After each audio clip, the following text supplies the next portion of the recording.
יצא לכם פעם להיכנס למכולת אסיאתית, להתלהב ממבחר המוצרים, לראות את כל העטיפות המוזרות והכיפיות האלה, להרגיש שאתם ממש באמצע טוקיו או בבייג'ין, ואז אתם יוצאים משם עם שקית ריקה.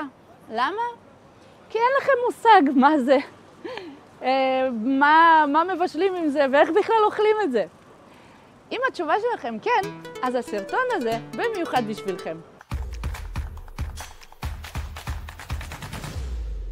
שלום, קוראים לי אורל יוספה. אני מדריכה סיורים בתל אביב. אני גרה בשכונת נווה שאנן, שהיא נמצאת בדרום תל אביב. אני אימא לשניים, ואני מנהלת בלוג, כאן ובאינסטגרם. המטרה שלי היא לספר על החיים התל אביביים שלי, ולהראות לכם את החיים בדרום תל אביב, מנקודת מבט האישית שלי. אז היום, בסרטון הזה, אני אקח אתכם יחד איתי לסיבוב קניות במכולת אסיאתית, בשכונת נווה שאנן, השכונה הצבעונית והמגוונת של דרום תל אביב. והיום אני לא לבד. אני פוגשת חברה יקרה, שכנה אהובה ומדריכה תל אביבית סופר מקצועית. קבלו את אנאיד. ייי! אני ואנאיד יכולות להסתובב בשכונה שעות. אנחנו יכולות לקשקש, לטייל, לתרום, לנסות, לגלות. היום אנחנו לא נעשה את זה שעות. היום בחרנו מכולת אחת בלבד, אבל אחת והיחידה. הלוא היא דרגון, ובתוך המכולת זה עולם ומלואו. אנחנו יכולות ללכת לאיבוד. חד משמעית. אנחנו לא נעשה את זה היום. אנחנו נראה לכם 3 מוצרים. כל אחת. מוצרים שאנחנו קונות, שאנחנו אוהבות. אז אתם תצאו עם 6 מוצרים מגניבים שאפשר לקנות כמעט בכל מכולת אסיאתית, ואת שאר הסיפורים אנחנו נשמור לסיורים המודרכים שלנו בשכונה. ביי! למה ביי? בואו. דרגון זוהי רשת חנויות המתמחה ביבוא מוצרים מהמזרח הרחוק. החנות הראשית ברחוב ראש פינה 6 בתל אביב משמשת אוכלוסייה מגוונת מארצות שונות בעולם. קונים פה יוצאי אפריקה, עובדים ועובדות פיליפינים, פועלים תאילנדים, פודיז ישראלים, ובעיקר עובדים זרים הסינים. בדרגון יש כמה מחלקות, שכל אחת פותחת דלת לעולם שונה ומרתק.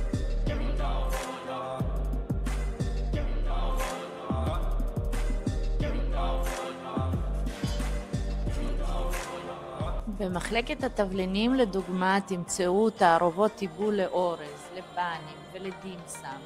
יש כאן פלפל סיצ'ואן, קארי סיני, הל, כוכב אניס, גלנגל תאילנדי ועוד ועוד ועוד. במחלקת הבציקים אנחנו נמצא נודלס מכל הסוגים, כולל אטריות חיטה, אורז, בטטה, שועית, אנאיד עוד תספר לכם על זה. אטריות אודון יבשות ומבושלות, מיוחדות לרמן, מיוחדות להקפצה. בקיצור, אם נחבר את כל הנודלס, יש מצב שנגיע לסין. אמרתי לכם, אני ואנאיד יכולות להסתובב פה שעות. אז בואו רגע נחזור למסגרת שקבענו. כל אחת תספר על 3 מוצרים האהובים עליה. המוצר הראשון שאני ממש אוהבת לקנות כאן, זה הגיוזות הקפואות. יש כל מיני סוגים, יש כל מיני מילואים, אני ספציפית אוהבת את זה. יש גם בטעם עוף, יש בצמחוני, אני מחזירה את זה רגע. מה שאני אוהבת בגיוזות הקפואות זה שזה מאוד פרקטי. יש לי יום עמוס, אני רצה בין הסיורים, אני עוברת רגע כאן לפני שאני באה הביתה, קונה 1-2 כאלה ומכינה אותם על אידוי. אגב, בסוף אני אראה לכם גם חנות איפה שאני קונה את הכלים המתאימים. יש לי סיר במבוק, אני שמה איזה כמה עלי כרוב, על זה מניחה את הגיוזות, 10 דקות, 12 דקות גג, והאוכל מוכן. הילדים שלי בדרך כלל זורמים על זה עם רוטב סויה, הם ככה אוהבים לטבול את זה ולאכול, ולי זה באמת סוגר את הפינה, וזה לא מטוגן, וזה קליל, טעים. בקיצור, אחלה של דבר. אנקדוטה קטנה לגבי הגיוזה. יש אזורים בסין שבהם נהוג להכניס מטבע קטן לתוך אחת הגיוזות, כמובן לא קפואות כשמכינים בבית, אז מכניסים מטבע קטן לאחת הגיוזות, ומי שזה נופל עליו, אז הוא נחשב לבר מזל. טוב, אז אחד הדברים שאני מאוד אוהבת בדרגון, וזה באמת עולם, הם המשקאות המוזרים, משקאות קלים, משקאות מוגזים, משקאות אנרגיה, וכמובן הבירות הסיניות. היום בחרתי בירה חביבה עליי במיוחד, היא לאגר, בירת שינגטאו. כותבים אותה צינגטאו, אבל מבטאים שינגטאו. שינגטאו הוא בעצם השם של העיר ממנה מגיעה הבירה הזו. זו בירה שיש לה גם הרבה מאוד היסטוריה. האמת היא שהסיפור שלה מתחיל בכלל במלחמות האופיום במאה ה-19, כשהמערב מגיע לסין, הגרמנים יהיו אלו שהשתלטו על שינגטאו, העיר ממנה הבירה הזו מגיעה, וגרמני, אני ילידת גרמניה, לא יעזור, אנחנו צריכים את הבירה שלנו, והיא נחשבת לאחת הבירות הכי נמכרות בעולם, לפני כמה שנים היא אפילו הייתה מספר 1.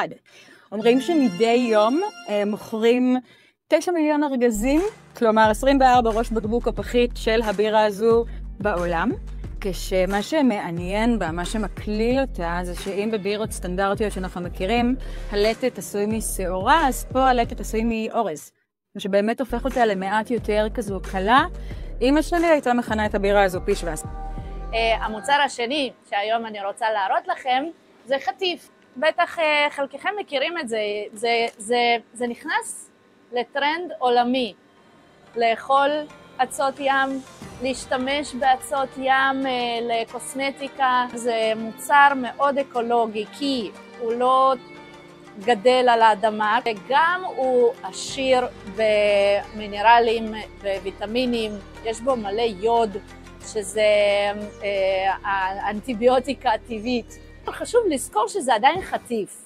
הוא כן מלוח, הוא כן שומני. מבחינתי פעם מחליף את הבמבה, פעם מחליף את הביס, גם לגוון, וגם שוב, זה טיפה יותר בריא. אני אישית מאוד אוהבת את הכי פשוט בטעם מלח ים, אבל אנאית, חברה שלי, גילתה לי את הסדרה הזאת, שהיא הרבה יותר מתוחכמת, עם תוספות של בטטה ושקדים וסומסום. פעם הבאה שאתם נמצאים באחת המקולות האסייתיות, חפשו את החטיף עצות, ולפי טעמכם תבחרו, תטעמו. מקסימום, תמיד תזכרו, לא טעים, לא קרה כלום. תגידי, אורל, אני סיפרתי לך פעם איך הכרתי את דרגון, ונכנסתי פעם למכולת, כזה במטרה לקנות קצת מוצרים מעניינים, ותפס אותי אחד הבעלים, טירן, פשוט לקח אותי כאן 20 דקות ממדף למדף, וסיפר לי גם את הסיפור שלהם, של האחים שהקימו את המקום הזה, ומה שגיליתי שבאמת הפך אותי ללקוחה קבועה של המקום הזה, זה שהמטבח הסיני הוא מטבח סופר חכם. פשוט התייחסות לעונות שנה, למה הגוף שלנו צריך, חום, קור, וזה מביא אותי למדף הזה. זה שטירן סיפר לי שכשהם רק הפכו את המקום הזה לחנות שמתמחה במטבח של המזרח הרחוק, הם בעצם מילאו פה המדפים של כל מיני סוגי יטריות. היו שם יטריות קוסמין, קוסמת, אורז, יטריות ביצים ויטריות בטטה. והוא רואה שהכל נחטף חוץ מהבטטה, לא זז. עכשיו הוא באיזשהו שלב עצר אחד מהחבר'ה הסינים שגרים פה באזור ושאל אותו למה. והבחור הסיני מסתכל עליו, אגב, בעברית שוטפת שבוע לתוך ההגעה שלו הארצה, ישר לומדים עברית, אומר לו, מה זאת אומרת? חם עכשיו, אנחנו בקיץ. נכון שתמיד אומרים לנו שמרק כתום מחמם את הגוף, האש הפנימית, אז בעצם יטריות בטטה מחממות את הגוף. לכן גם יש הפרדה בין הבטטה למדף הבא שאני רוצה לקחת אתכם אליו. טוב, אז העברתי אתכם למדף המרכזי של היטריות, כמו שאתם רואים משני הצדדים, יטריות מכל מיני סוגים, כולן עשויות בדיוק מאותם חומרי גלם. חיטה במעט מלח. אבל שימו לב שעל כל אחת מהשקיות האלו רשום שם של מחוז. לצורך העניין, ניירים קלאסי, בייג'ינג. זהו העובי הקלאסי, הפופולרי במחוז בייג'ינג, ומי שמגיע משם ייקח את זה באופן טבעי, היד פשוט הולכת לבית. אני לא אצטט את הארוני, הוא כבר עשה מזה סימפוזיון, אבל המלחמה בין האיטלקים לסינים סביב מי המציא את היטריה, נודלס, ספגטי, אני חושבת שכולנו זוכרים, הולכים על דרך המשי בכל תחנה שנעצור בה נמצא איזשהו סוג של בין אם מטריה או תקראו לזה טורטליני, דמפלינג, מנפי, שמקופלים באותו אופן, אבל לפי הסינים, הברנד הספציפי הזה, שנקרא טומשירגה, הוא בעצם הברנד הקדום ביותר של אטריות שאפשר למצוא בעולם. הוא הולך אחורה לתקופת הקיסרות הסינית. לכן מוצאים פה את הציור של הקיסר. אחלה אגדה אורבנית, יופי של אטריה. אם כבר דיברנו על השתייה, שתייה אלכוהולית, ענאיד הציגה את הבירה שהיא אוהבת לקנות, אז אני אוהבת לקנות כאן משקה שנקרא סוג'ו.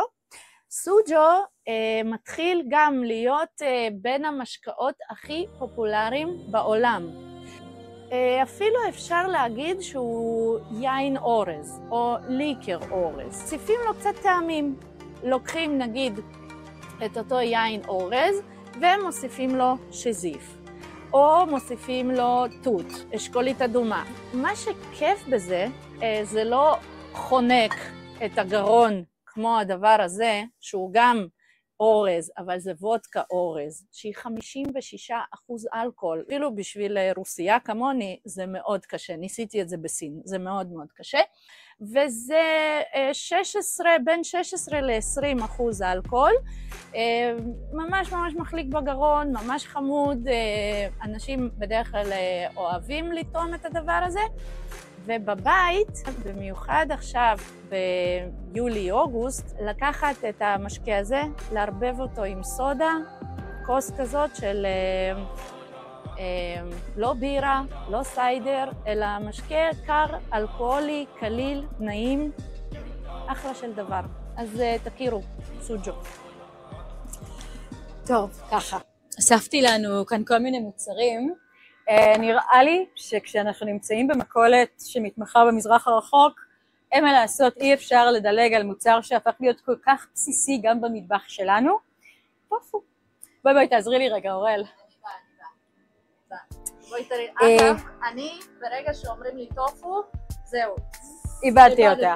אבל ענאיד היא... אז קודם כל, הבאתי כמה דברים שהם אולי קצת פחות מוכרים, כמו למשל, דפי טופו הם מיובשים, מה שבעצם עושים איתם זה משרים אותם במים קרים, ואז אפשר פשוט לעבוד איתם, להקפיץ אותם, ממש להתייחס אליהם כאל החלבון שלנו, חלבון צמחוני, טבעוני, והי, אנחנו בתל אביב, בירת הטבעונות העולמית, בואו לא נשכח.